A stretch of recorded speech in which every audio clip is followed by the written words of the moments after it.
Hello students, a very warm welcome on the YouTube channel of analyst IAS. तो आज हमने जब prelims का पेपर देखा, प्रीलिम्स के पेपर के बाद जितने भी फ्री इनिशिएटिव थे एनालिस्ट आईएएस के, खास करके ऐसा क्लेम जो आज है वो आपको बड़े बड़े कोचिंग सेंटर्स जहां लाखों की फीस जा रही है वहां से भी नहीं मिलता है। बात क्लेम की नहीं है, बात है कि ऐसे इनिशिएटिव्स जो कि फ्री थे, जो आपको चैनल के थ्रू पढ़ाए गए थे, उनका बेनिफिट अगर आप लेते तो लगभग 38 मार्क्स, 10 नहीं, 12 नहीं, 38, 19 क्वेश्चंस मैटर करते हैं, पूरा गेम चेंज कर सकते हैं। सो ये कौन कौन से 19 क्वेश्चन हैं जो एनालिस्ट आईएएस के थ्रू आए हैं with proofs, I will show this to you. और कई क्वेश्चंस ऐसे हैं जो डायरेक्टली जो पढ़ाया गया है उसमें से आए हैं। ज्योग्राफी के कई क्वेश्चन जो एनसीईआरटी से आए थे और एनसीईआरटी जो लाइव सेशंस के थ्रू कवर की गई थी। इसके अलावा हमने प्रीलिम्स से ठीक पहले एमसीक्यूज कवर किए थे करंट अफेयर्स के लाइव सेशन से, वहां से कुछ चीजें आई हैं। So I will show you all the things. So let's start. And अब तक अगर आपने चैनल को सब्सक्राइब नहीं किया है, so just for your own benefit you can do that. 19 questions है, so let's see what are the questions. Let's start with the first question. First question जो आया था ये सेट ए के हिसाब से है। फर्स्ट क्वेश्चन जो आया था, इट सेड कि consider the following statements. Atmosphere is heated more by incoming solar radiation than by terrestrial radiation. Carbon dioxide and other greenhouse gases in the atmosphere are good absorbers of long wave radiation. So ये जो question था, इसमें पहला statement जो था वो incorrect था और दूसरा स्टेटमेंट करेक्ट था, क्योंकि जो एटमॉस्फेयर हीट होता है वो टेरेस्ट्रियल रेडिएशन, जो लॉन्ग वेव का रेडिएशन होता है, इससे ज्यादा हीट होता है। अब ये कहां पढ़ाया गया था, तो ये इस वीडियो में है। टेरेस्ट्रियल रेडिएशन की अगर हम बात करेंगे, जो इंसोलेशन रिसीव करती है अर्थ, ये शॉर्ट वेव्स के रूप में आता है एंड ये अर्थ को हीट कर देता है। अर्थ जैसे ही हो जाता है तो इसी को वापस रेडिएट करेगा, लेकिन लॉन्ग वेव के फॉर्म में। तो आ रहा है शॉर्ट के फॉर्म में, अर्थ एब्जॉर्ब करेगी और उसको एमिट करेगी लॉन्ग वेव के फॉर्म में। जो ये एनर्जी है ये हीट करती है एटमॉस्फेयर को नीचे से, और ये जो प्रोसेस है इसको टेरेस्ट्रियल रेडिएशन कहा जाता है। जो लॉन्ग वेव रेडिएशन है ये एब्जॉर्ब करता है एटमॉस्फेरिक गैसेस, इसको एब्जॉर्ब करती है, पर्टिकुलरली CO2 एब्जॉर्ब करता है, बाकी ग्रीन हाउस गैसेस करती है। देयरफॉर एटमॉस्फेयर जो है इनडायरेक्टली वो अर्थ के रेडिएशन से ही हीट हो रहा है। अब हमारा दूसरा क्वेश्चन। सो सेकंड क्वेश्चन जो आया था वो था the thickness of troposphere at the equator is much greater as compare to the poles. At the equator, heat is more transported to greater heights by strong conventional currents. इसका जो correct answer था वो था ए। और ये जो statement है ये सीधा एनसीईआरटी का स्टेटमेंट है जो उठा के आपको दिया है, और ये जो पढ़ाया गया था लाइव सेशंस के थ्रू वो इस वीडियो में है। ट्रोपोस्फियर जो है ये लोअर मोस्ट लेयर है एटमॉस्फेयर का, इसकी एवरेज जो हाइट है वो लगभग 13 किलोमीटर है, और रफली ये जो है ये 8 किलोमीटर पोल्स के पास दिखता है और 18 किलोमीटर इक्वेटर के पास दिखता है। जो इसकी थिकनेस है ये इक्वेटर पर ज्यादा है, क्योंकि जो हीट यहाँ ट्रांसपोर्ट होती है वो ग्रेटर है। Okay, heat is transported to greater heights, और यहाँ बहुत स्ट्रॉन्ग कन्वेंशनल करंट्स होते हैं। ये एक चीज है, लो प्रेशर का एरिया है। और नेक्स्ट क्वेश्चन था आइसोथर्म से रिलेटेड, सेम ज्योग्राफी एनसीईआरटी से जुड़ा हुआ क्वेश्चन है, और इसका मैंने आपको डायग्राम भी स्पेसिफिक बताया था कि जहां पे ओशन है वहां नॉर्थ में जाता है और जहां कंटिनेंट है वहां पे साउथ में जाता है। सो क्वेश्चन सेज कि which of the following is are correct inference from the isothermal maps in the month of the January. Specifically ये भी हाईलाइट हुआ था उसमें, the isotherms deviate to north over the ocean and south over the continent. Statement correct. The presence of cold currents like Gulf Stream, North Atlantic Drift, ये सब warm currents हैं, ये cold current नहीं है। ये भी आपको उन्हीं सीरीज में बताया गया था। So you have only one as your correct answer, and इसका जो वीडियो है जब ये पढ़ाया गया था तो वो इस वीडियो में है। डिस्ट्रीब्यूशन की अगर हम बात करेंगे तो यहां पर ये जनवरी का दिया गया है। एक चीज यहां नोटिस करने वाली है कि जनरली जो सदर्न हेमिस्फीयर है यहां आपको जो आइसोथर्म्स दिख रहे हैं, आइसोथर्म्स मतलब ऐसे पॉइंट्स जहां पे टेम्परेचर सेम है, so that is the isotherm. Southern hemisphere में ये जनरली लैटिट्यूड से आपको पैरेलल देखने को मिलेगा, generally it is parallel, sort of it is parallel. So this is the case. But जैसे ही आप नदर्न हेमिस्फीयर में आओगे तो आप देखोगे कि ओशन साइड जो है ये नॉर्थवर्ड आ रहा है आइसोथर्म, एंड कॉन्टिनेंटल साइड ये वापस से साउथवर्ड चला जा रहा है। Next question. अब जो क्वेश्चंस हैं जो हमने कवर किए हैं करंट अफेयर्स के थ्रू, आपको दो चीजें यहां मिलती हैं, पहला है टॉपिक डिकोडिफाइड और दूसरा है फोकस ऑफ द डे। ये सारे फ्री इनिशिएटिव्स है जो केवल आपको देखने थे, एक बार रिवाइज कर रहे थे और इतना बेनिफिट हो सकता था।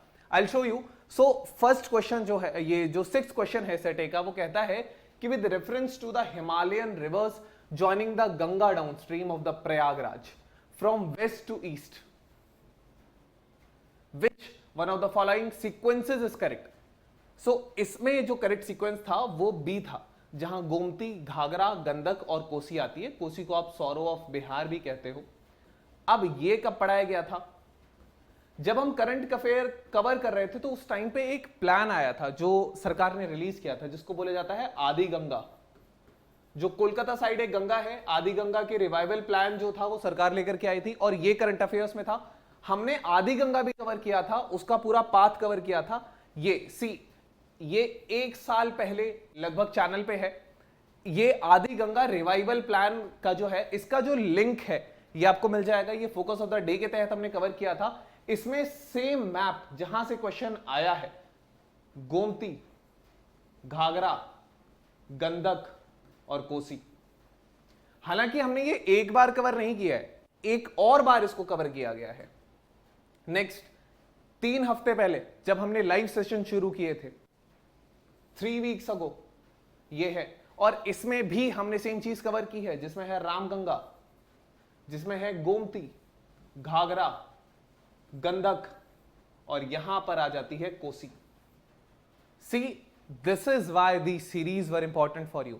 एंड अगेन मैंने मेंशन किया था कि ये चीज हम करंट अफेयर से बना रहे हैं, सो ये आपके लिए इंपॉर्टेंट है। सो जिन्होंने देखा होगा उनका कहीं ना कहीं बेनिफिट हुआ होगा। Do let me no in the comment section if आप रिलेट कर पाए इसे। तो नेक्स्ट जो क्वेश्चन आया है, ये जब नॉर्थ सी यहां पे न्यूज में थी, क्यों न्यूज में थी, ये भी हमने कवर किया था। तो यहां पर है, consider the following countries, Finland, Germany, Norway, Russia. How many of the above countries have a border with the North Sea? Only 1, only 2, only 3 और ऑल 4? सो यहां जो करेक्ट आंसर है वो ओनली 2 है, जिसमें जर्मनी आता है और एक और आता है जो कि है आपका, यहां आपको नॉर्वे मिल जाएगा। अब ये हमने कब कवर किया था? So let me show you. ये हो चुका है 9 महीने पहले कवर। जो पूरे साल का करंट अफेयर है उसमें ही ये कवर हो चुका है। Don't go on the views, go just go on to the content, because this is why it is important for you guys, specifically जो थोड़ा सीरियस है प्रिपरेशन को लेकर के। It's about direction, it's about कि आप मैटर कहां से ले रहे हो। और moreover these are free materials, these are just for your own sake. Next is Norway, Denmark, यहां Netherlands, Belgium, UK and specifically when you will go on to this video, जिसका link आपको मिल जाएगा, जब UK जो है वो drill कर रहा था नॉर्थ सी को, इसमें मैंने बकायदा इन कंट्रीज को भी हाईलाइट किया था कि नॉर्थ सी के आसपास कौन कौन सी कंट्रीज आती हैं। एंड ये जो क्वेश्चन है ये उस करंट अफेयर से उठ करके आया था। सो ये फोकस ऑफ द डे में ही है, 9 महीने पहले का ये क्वेश्चन है। सो जब यूनाइटेड किंगडम जो है वो ड्रिल कर रहा था नॉर्थ सी को। नेक्स्ट, आगे की क्वेश्चंस पे बढ़ने से पहले एक बहुत इंपॉर्टेंट अनाउंसमेंट है, और इंपॉर्टेंट अनाउंसमेंट है कल से हमारी टेस्ट सीरीज शुरू हो रही है, 25 जून से। अब जिन लोगों का प्रीलिम्स क्लियर हो चुका है या वो एज पर हैं, उनके लिए बहुत जरूरी है ये टाइम पीरियड, एक एक दिन बहुत जरूरी होगा आपकी मेंस आंसर कवर करने के लिए। जैसी ऑथेंटिसिटी क्वेश्चंस में कवर की गई है वैसा ही मेंस टेस्ट सीरीज है, ताकि आपका साल बचाया जा सके, ताकि आपको एक प्रॉपर डायरेक्शन मिल सके, जिसमें GS2 would be by Mrs Anamika ma'am, then GS4 would be by ethics would be by Nitin Shivhare sir. इसके अलावा अदर फैकल्टीज में हमारे पास 2 एक्स IPS ऑफिसर्स हैं, जिसमें BL वोहरा सर हैं, BN रमेश सर हैं, इनके पास 3 PhD और हैं IPS के अलावा। Then we have Sunil Jaitley sir, Prempal Sharma sir and SK Jha sir for economy faculty.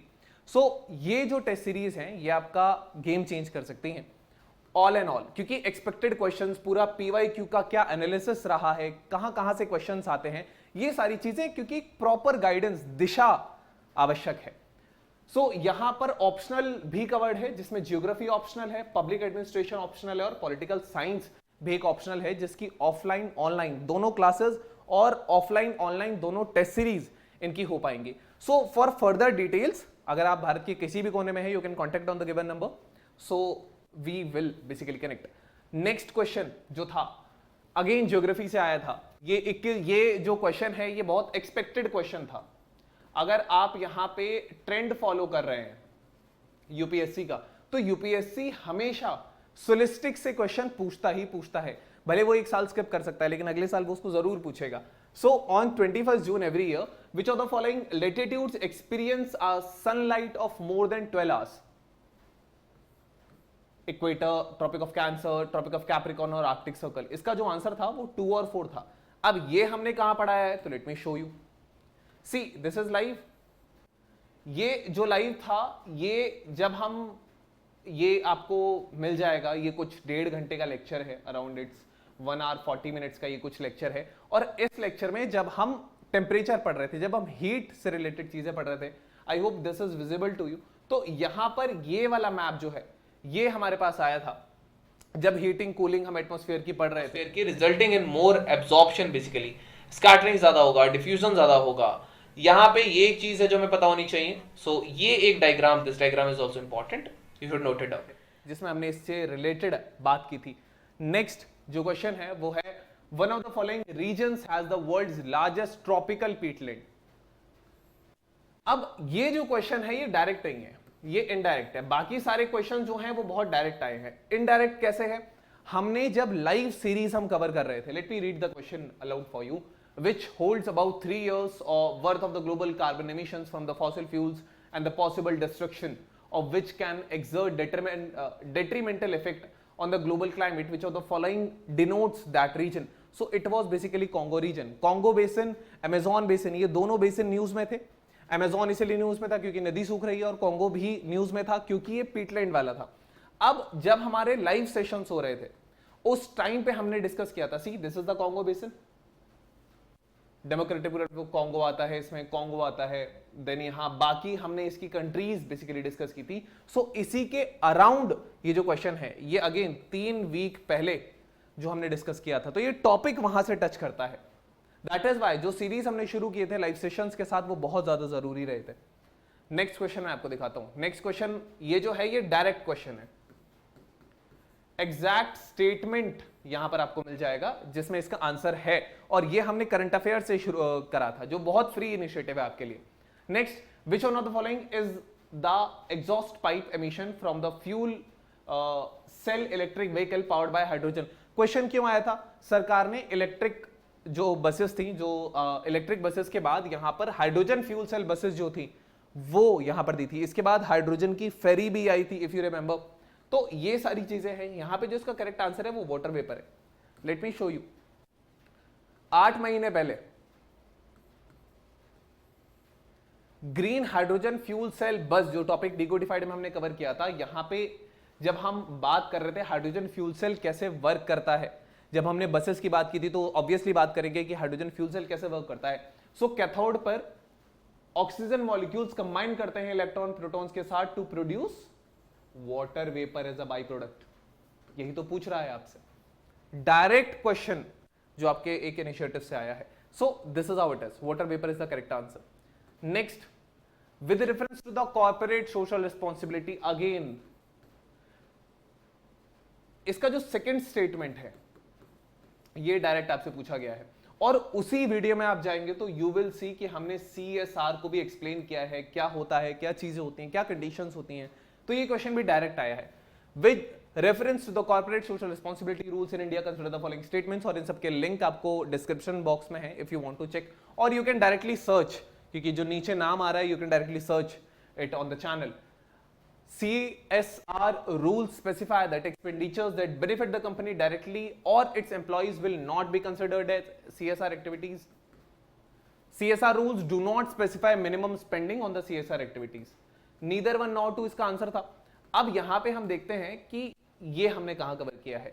11 महीने पहले corporate social responsibility of ports, जब पोर्ट्स की कॉर्पोरेट सोशल रिस्पॉन्सिबिलिटी सरकार ने दी थी, जिसमें देखिए यहां पर लिखा है क्लियरली कि ports with annual turnover of less than 100 crore will spend 3 to 5% on the CSR। They will have to do this. Will मतलब मिनिमम स्पेंडिंग दे दी गई। सेकंड स्टेटमेंट डायरेक्ट है, और पहला स्टेटमेंट जो है वो आपके समझ के ऊपर है, जो इस वीडियो में समझाया गया था, right. So this is how it is. ये okay. Next, consider the following statements with respect to digital rupee. Again direct question आया है ये, जिसमें डिजिटल रुपी को एक्सप्लेन किया गया था, और ये भी करंट अफेयर से जुड़ा हुआ एक क्वेश्चन है। सो एक सॉवरेन करेंसी है जो आरबीआई इशू करता है in alignment with its monetary policy. It appears as a liability on the balance sheet of RBI. It is insured against inflation by its very design. It is freely convertible against commercial bank money and cash. So which of the following statements are correct? So क्या ये liability है या asset है? अगर आपके पास हुई तो obviously ये RBI की liability है। अब ये आया कहां से? टॉपिक डिकोडिफाइड 1 साल पहले, e rupee central bank digital currency, topic decodified में ये कवर हुआ है। So you can find it कि आरबीआई ने इसको लॉन्च किया है। So these are the things which are important, जो यहां फ्री इनिशिएटिव्स के थ्रू आपको कवर कराई गई थी। नेक्स्ट क्वेश्चन, ये क्वेश्चन आया है मॉडर्न हिस्ट्री से, और ये हमने कहां कवर किया है? जब हम लाइव सेशंस ले रहे थे, प्रीलिम्स से ठीक पहले लाइव सेशंस हम ले रहे थे। Next, with reference to the revenue collection by the Cornwallis, consider the following statements. Under the Rayauthwari settlement of the revenue collection, the peasants were exempted from revenue payment in case of bad harvests or natural calamities. Under the permanent settlements in the Bengal, if the zamindar failed to pay his revenues to the state on or before the fixed date, he would be removed from his zamindari. So, कौन सा statement इसमें correct है? तो Cornwallis किससे जुड़ा हुआ है? ये क्या रैयतवारी सिस्टम है? रैयतवारी सिस्टम दिया था मुनरो और रीड ने। Let's go. देखिए यहां पर ये है, थोड़ा सा क्लियर नहीं है बट ये हमने डिस्कस किया था। अगेन 2 हफ्ते पहले कवर्ड है। बात हो रही है लॉर्ड कॉर्नवालिस की 1793 में। परमानेंट सेटलमेंट रैयतवारी सिस्टम किसने दिया था? मुनरो और रीड ने 1820 में। फिर हमने महलवारी सिस्टम की भी बात की थी जो हॉल्ट मैकेंजी ने दिया था 1822 में। सो डायरेक्ट क्वेश्चन तो यहीं से आ गया जो हम डिस्कस कर चुके हैं ऑलरेडी लाइव सेशंस में, और वो बहुत आसान फ्री इनिशिएटिव था आपको जो देखना था। लास्ट में इसके मैराथन सीरीज भी दिए गए थे। सो ये केवल 2 हफ्ते पहले है। अगर आप प्रीलिम्स से 2 हफ्ते पहले भी इसको देख लेते तो ये क्वेश्चन अगर गलत हुआ है तो सही हो जाता। Next question. So 19 questions 38 marks. 38 marks अपने आप में एक गेम चेंजर हो सकता है, होता ही है। So with reference to the Government of India Act of 1935, specifically ये एक्ट जो है वो डिस्कस किया गया था। ये भी लाइव सेशंस में इस एक्ट को डिस्कस किया गया था। It provided for establishment of all India federation based on the union of the British Indian provinces and princely state. Defence and foreign affairs were kept under control of the federal legislature. कौन सा statement इसमें correct है? सो फिलहाल answer जो है वो तो इसका ए है, बट हम इसमें आपको दिखाते हैं कि ये हमने कहां कवर किया है।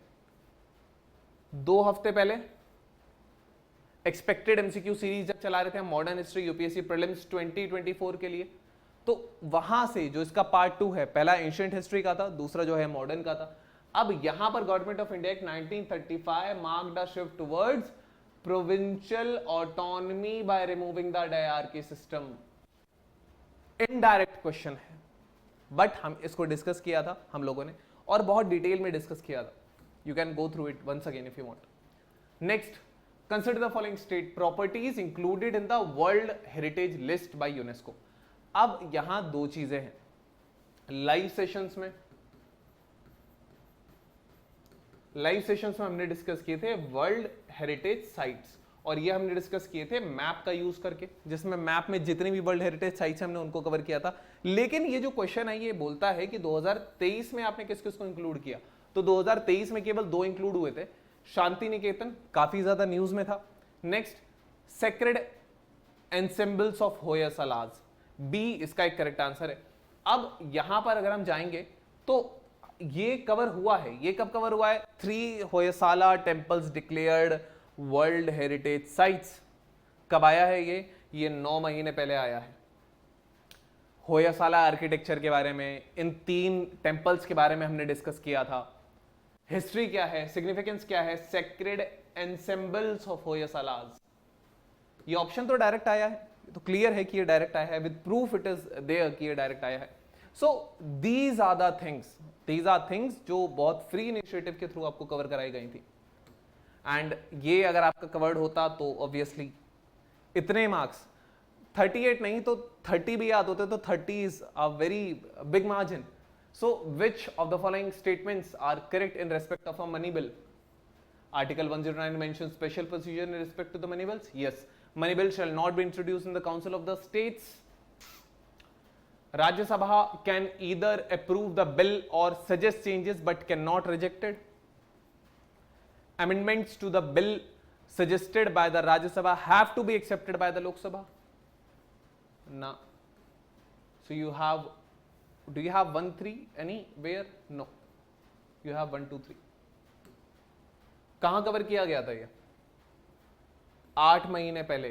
When can a bill be designated as money bill? जब हमने देखा था कि जब आधार आया था, आधार के अलावा और भी ऐसे कई चीजें आई थी जिनको मनी बिल के रूप में सरकार ला करके और पास कर देती थी. तो हमने उस टाइम पे पढ़ा था कि मनी बिल कैसे कहा जाता है. मनी बिल से जुड़े हुए हमने आर्टिकल्स के बारे में यहां बात की थी, भले वो आर्टिकल 109 हो, भले वो आर्टिकल 110 हो जो डिफाइन करता है. ये सारी चीजें हम इस वीडियो में डिस्कस कर चुके हैं जो 8 महीने पहले चैनल पे आ चुका था. ये टॉपिक डिकोडिफाइड में है, इन सब के लिंक्स आपको डिस्क्रिप्शन बॉक्स में मिलेंगे. Next, direct question. ये क्वेश्चन भी डायरेक्ट ही है. अब ये कैसे है, ये मैं आपको विद स्टेटमेंट दिखाता हूं. तो इसका जो करेक्ट आंसर है कि डेलिमिनेशन कमीशन कितनी बार आ चुका है, तो डेलिमिनेशन कमीशन आ चुका है 4 बार. कब कब आया है, क्या हम ये पढ़ चुके हैं? Let's see. सो डेलिमिनेशन कमीशन पर एक स्पेसिफिक वीडियो आया है चैनल पे 1 साल पहले. 1 साल के करंट अफेयर्स हम कवर करते हैं. First delimitation commission exercise was carried out by the president in 1950-51. Okay, the Delimation Commission Act was enacted in 1952. Important statement. Delimation Commission have been set up 4 times. Here it is. कब कब? 52, 63, 73 और 2002. उसके बाद से ये नहीं हुआ. ये एक क्वेश्चन है जो डायरेक्ट आया है. और अगर आप करंट अफेयर्स के लिए कुछ भी फॉलो कर रहे हो, मैगजीन फॉलो कर रहे हो, न्यूज़पेपर्स फॉलो कर रहे हो, तो जो इंपॉर्टेंट करंट अफेयर है वो आपको फ्री इनिशिएटिव के टाइप में मिल ही रहा है चैनल पे. सो you can go through it, you can save that time जिस चीज को आप बाकी चीजें कवर करने में आप लगा सकते हो. ये यहां चीजें हैं. Next, which of the following statements about the ethics committee? क्यों न्यूज में आई थी एथिक्स कमेटी? ये तो सब आपको पता ही होगा. बंगाल की जो एक मिनिस्टर के ऊपर था, महुआ मोइतारा नाम था उनका. तो यहां पर लोकसभा में क्यों, कौन सी करेक्टली मैच है? अब जैसे ही वो न्यूज में आया था तो वो एनालिस्ट आईएस में कवर किया था. इनिशियली क्या ये एडहॉक कम्युनिटी थी? हाँ. केवल member of Lok Sabha can make a complaint relating to the unethical conduct of a member of a Lok Sabha. This committee can not take up any matter which is sub judice. तो ये जो statement, ये elimination technique से करने वाला question था कि केवल लोकसभा का मेंबर ही कंप्लेंट कर सकता है. ऐसा नहीं है. सॉरी, सेकेंड स्टेटमेंट आपका इनकरेक्ट होगा ना. हाँ. ये है. अब हमने ये पढ़ा कहां? Let me show you. This is a minister. Cash for query case था. एथिक्स कमेटी क्या होती है? डिफरेंस क्या है एथिक्स कमेटी और प्रिविलेज कमेटी के बीच में? इसके बाद एक प्रीलिम्स प्रैक्टिस क्वेश्चन, एक मेंस प्रैक्टिस क्वेश्चन उससे जुड़ा हुआ.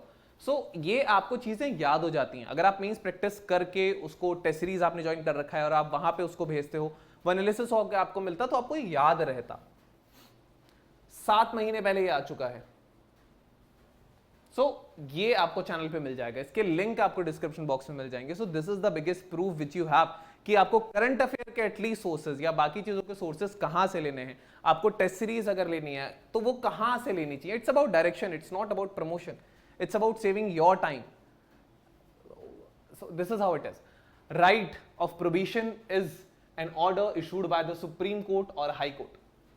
A government officer prohibiting him from taking a particular action, the Parliament Legislative Assembly to pass a law on the prohibition, the lower court prohibiting continuation of the proceedings in a case, the government prohibiting it from following an unconstitutional policy.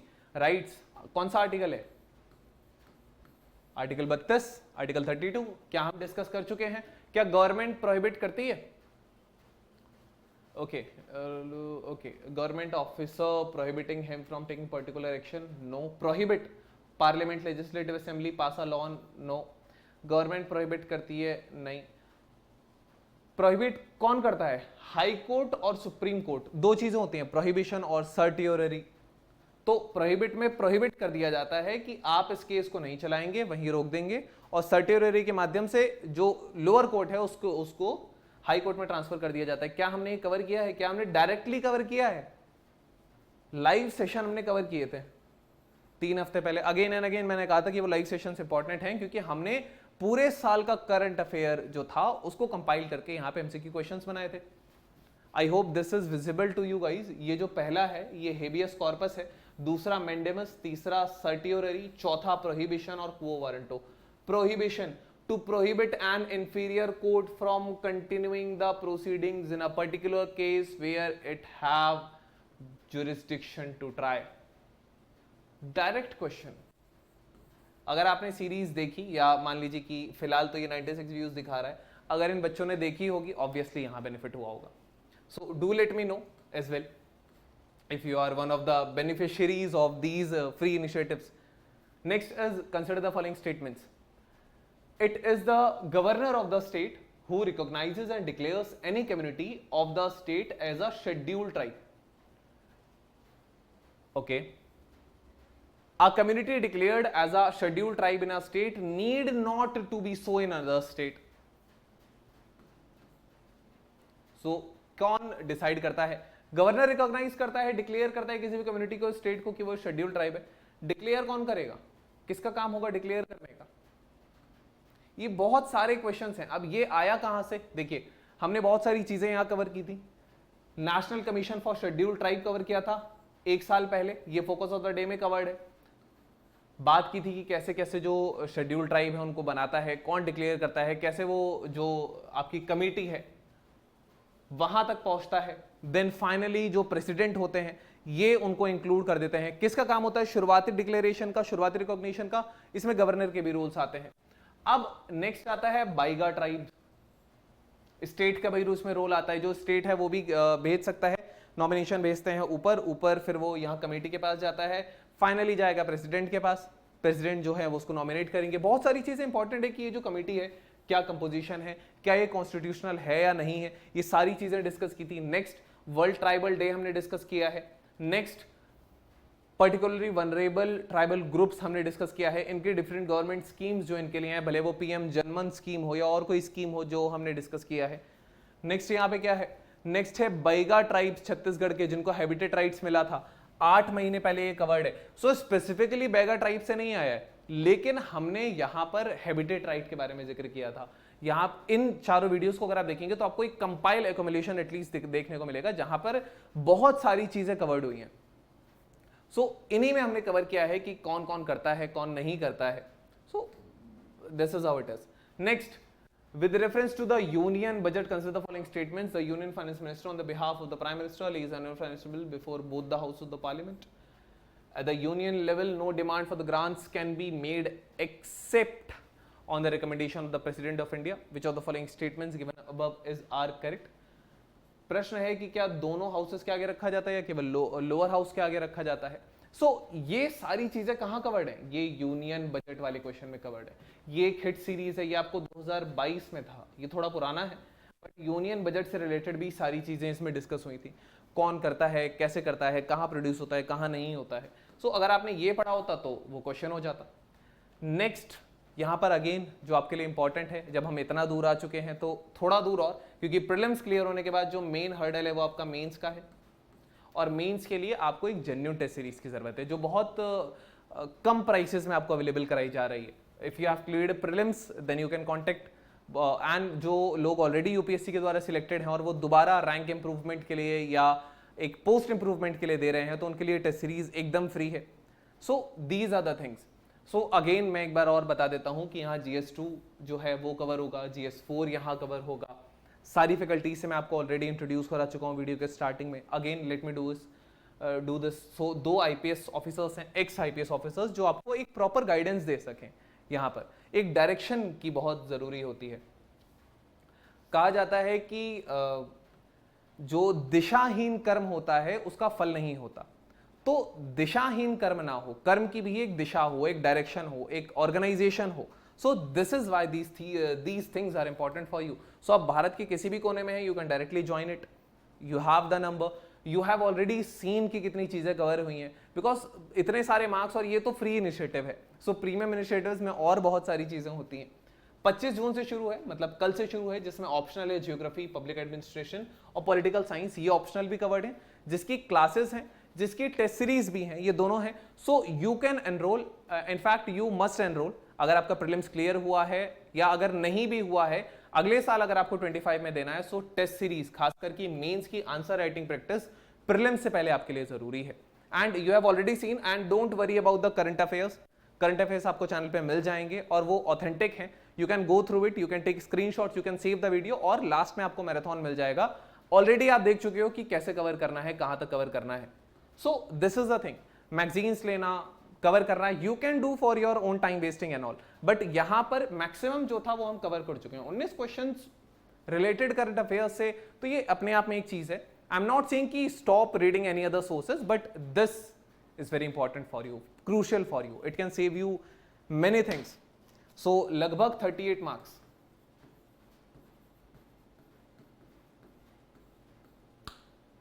which is a game changer. So thank you, have a nice day and stay tuned with Analyst IAS for your better preparation. मिलते हैं एक नए initiative में और test series में।